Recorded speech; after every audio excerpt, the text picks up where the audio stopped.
So we're back from vacation, and things didn't go as planned. But then again, I kind of planned it to go that way because when I got there, I didn't look exactly the way I wanted to. So instead of making myself hate life and make vacation harder, not on just myself, but those around me, my family, my friends who are on vacation with me, by restricting my diet and, complaining about this or that because I was still cutting, I decided to just enjoy myself and kind of use it as just a way to allow myself to enjoy whatever I wanted to and see what happens. Because, if I gain weight or reverse what I did, which happens all the time, least I could do is create a learning experience from it. So that's what happened.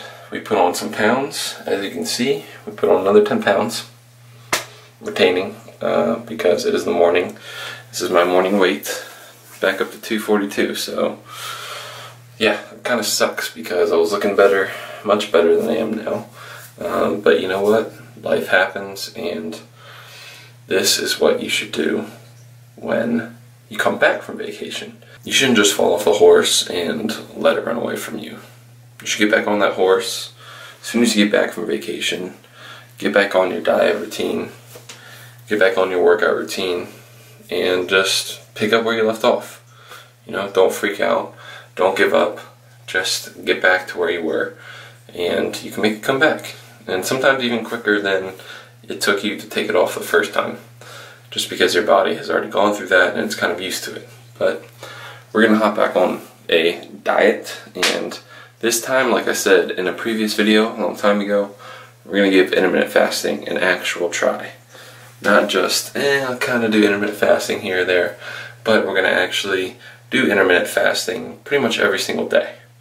So how I'm starting that today is I last ate at around 10 yesterday, and I'm going to do a 18-hour fast window and a 6-hour eating window just because it's more beneficial to me as far as productivity wise, because I have clients today and I want to train after my clients. I don't want to train in the morning when I'm not going to be able to eat because it would break up my fasting window.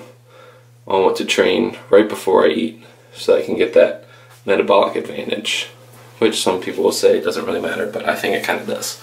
So anyway, we're going to start intermittent fasting today, and this is where we are starting pretty much day one, starting over, and this is recovery process. So as you can see, we put on a good bit of fat again, but you know what?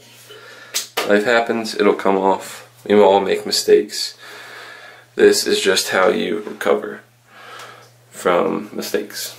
This is how you can bounce back from a week of eating whatever you want, but this also shows you what a week of eating whatever you want can do to you. So it's more beneficial definitely to just stick to healthier options when you're on vacation, but still be able to enjoy yourself. That's what I'm going to be doing next year when I go on vacation, only a year away. But there's no point in making your vacation suck, because it's your vacation. You're supposed to enjoy yourself, and that's what I did, just a little bit too much. So we are going to see how fast we can get this off. No time limit, no time frame. I do have annual training in August, which will put me in a pretty tough spot for about 3 weeks, but I'm going to do my best to get myself back into shape before that, so that when I'm in the field, if I can't train, I can at least eat to stay at a maintenance and just keep as much muscle as I can. So let's start with this intermittent fasting. One thing that I will be doing while I intermittent fast is starting off the day with a nice green supplement and some BCAAs. And the reason I'm doing this is because there's a few calories in here, but it really doesn't count as eating something. I don't count it as, it's just like amino acids in my opinion. I'm not really eating anything to where it's bringing me out of a fast. Sure, there's a couple calories associated with the superfood complex in there, the fruits and the veggies that come with it. And some people will argue that amino acids have calories because it's building blocks of protein, But really what the amino acids do, especially with the leucine in there, is it gets you in an anabolic state when you wake up. And it basically prevents you from going catabolic, as they say. What it does is it gets you to start building muscle or prevent you from breaking down muscle. So what I do is I'll just mix up 1 scoop of greens and 1 scoop of aminos into usually a shaker, but my shaker's dirty, so I was using this yesterday. I usually drink a shaker full of water. This is pretty low because I sipped on it throughout the night, but this is how I'll start every day, with a green supplement and a scoop of aminos, and then throughout the day leading up into my eating window, I will sip on some more aminos just to stay anabolic. Some people say it doesn't matter, and especially the people who came up with intermittent fasting probably would say it doesn't matter that much, but I've always been a big fan of aminos, even when I'm not fasting, just for training or anything like that. I think it's another little small benefit that will add up. Here we go. That's how I'm going to start every morning.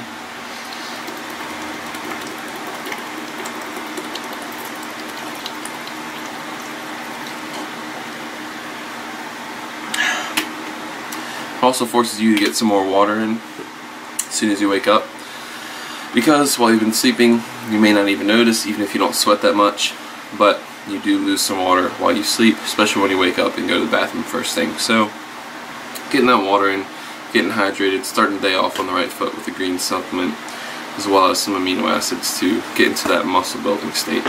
Because we've been fasting for so long, still fasting technically, but it's also going to help you with cravings. If you get a good tasting amino acid, it'll help you think that you're getting something sweet. Another thing I suggest is gum, if you can. Try to stay away from the sugar kinds, because obviously sugar counts. I mean, this obviously has sugar alcohols, as pretty much all gums do, but gum is one trick to keep yourself satisfied while you're fasting throughout the day.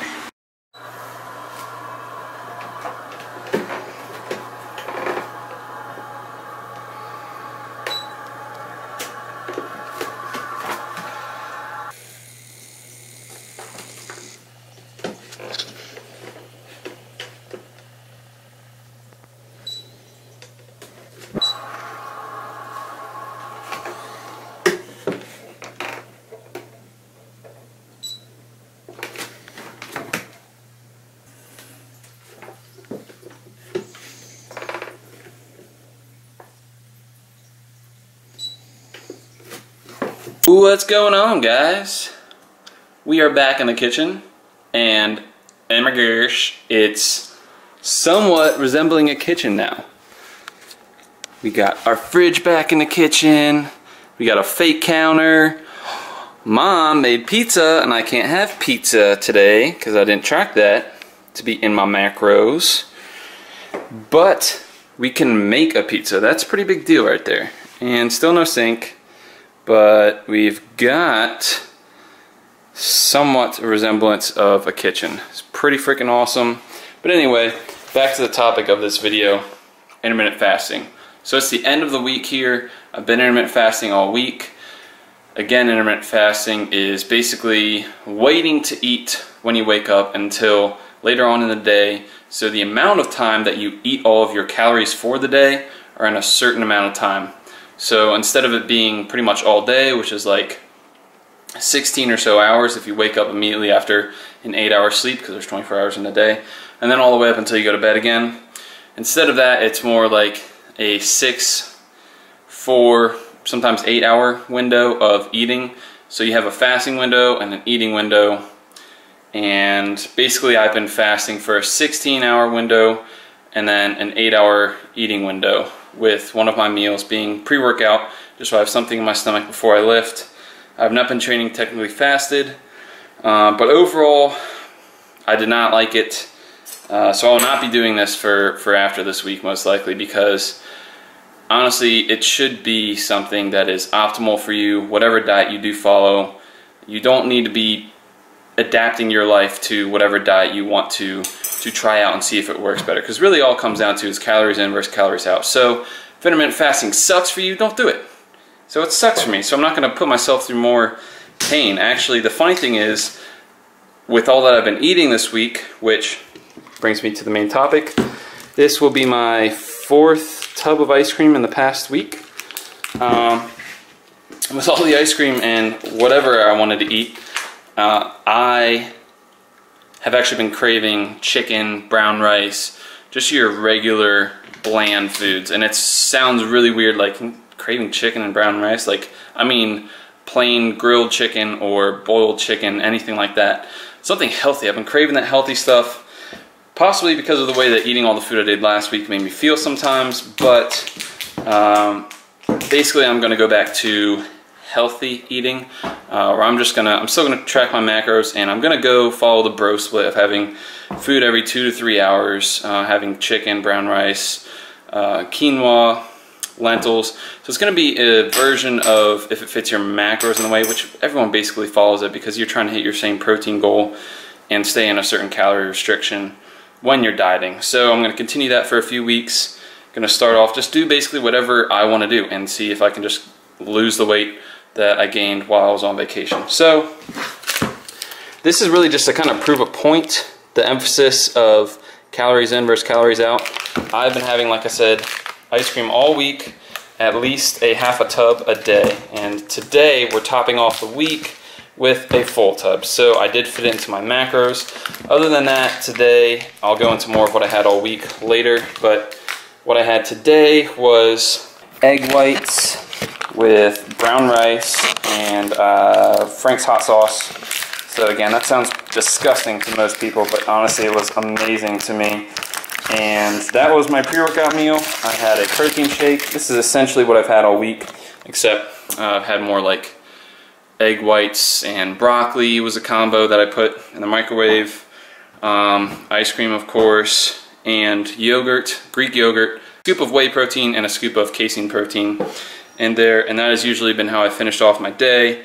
So I'll have my meal while I was at training. That was pre-workout. Something preferably with carbs if I could before the workout, because I wanted some carbs for my lift. And then I would do my lift and cardio, and I would get home. Well, I'd have my protein shake, and then I would get home, have that tub of ice cream, or half tub of ice cream. Today it's a tub. And then yogurt with protein powder and eggs with broccoli. And that's pretty much what I've had all week. So it's been staying pretty consistent, but to be honest, I just really want to get back to eating throughout the day because the fasting period really sucked for me. Okay, I'm going to go into one good thing about it. One good thing about it is I'm always thinking about food. So when I'm not going to eat for a while, I know that I'm not going to sit around and be like, what am I going to have next? And then I think about what I'm going to have next, and I'm like, oh, 10 minutes till I have that, 5 minutes till I have that. Instead, I had to wait all day for it, so I was able to get a lot more done. I felt more productive, and I actually felt mental clarity, but still the hunger was there, so it was ridiculous. So that's one thing you have to be wary about. The hunger kind of sucks if you're not used to it. Obviously, I've only done this for a week, so it's not to say that I put it to the full test. But if it's something, again, that you don't enjoy, don't put yourself through torture. A diet is supposed to adhere to your lifestyle, not the other way around. So you believe me, so you don't call me a liar. Here is my unopened, well, now it's open, get rid of the gum, tub of ice cream. Oh my goodness, chunkalicious. So basically, do it if it works for you. If not, don't do it. Find what works best for you. But intermittent fasting, it's worth a shot, you know, if you don't eat breakfast or you find yourself not eating at the beginning part of the day. Or, for example, I started to do it because I tend to eat a lot more at night, so it gave me the satisfaction of having all of this to eat. For example, I get to eat a whole tub of ice cream. Not saying, again, that that's ideal, but this is just to prove a point that I've tracked my macros, I've been within my macros and calorie range, so tomorrow I might wake up lighter. I've been waking up lighter all week. Obviously, we'll put this to the test, and we'll see based on the weight in a few seconds. I'll see you guys tomorrow when I check in for the physique update.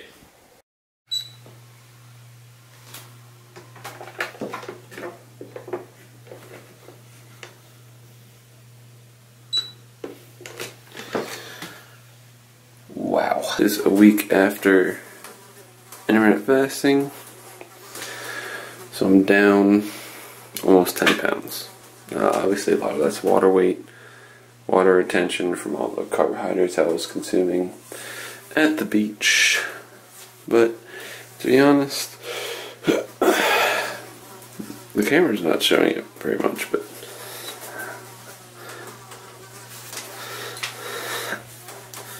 I think I look a lot better than I did in the beginning. But there it is. It's a week of intermittent fasting. Now I'm going to go back to my regular bro diet. Go back to the chicken and rice.